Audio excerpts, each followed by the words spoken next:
El mundo de cultura es un club de música y cultura. Y español que utiliza samples de canciones andinas como complemento principal para sus composiciones. Además de sus letras, plasman su idioma quichua. Ajá. Inmortal cultura. Yeah. Es de un gato.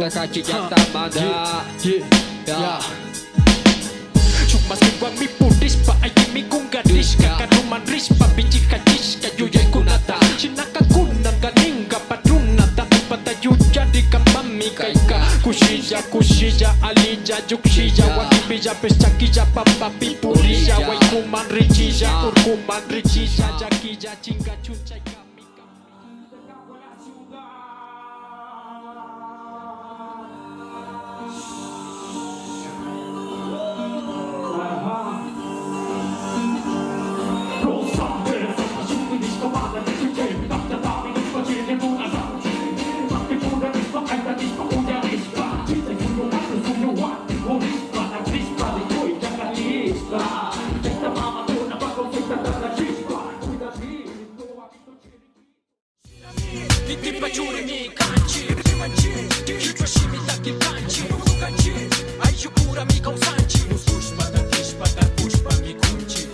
Inmortal cultura, mostrando resistencia durante siglos de tortura.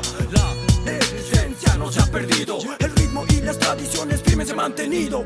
No tenemos ningún fin, fusionamos bombos, cajas con un bandolín. Creamos piezas únicas a fin de llegar a crear un viral ritmo del rondín. Ahora se escucha un rumor de que ustedes tienen temor a vivir la vida del campo, un clamor fuerte se escucha. Pero tranquilos, nosotros no somos tal para ridiculizarnos. Total, no vivimos del que dirá. Hagamos que el cóndor sea inmortal, como nuestra cultura que siempre se levantará brutal.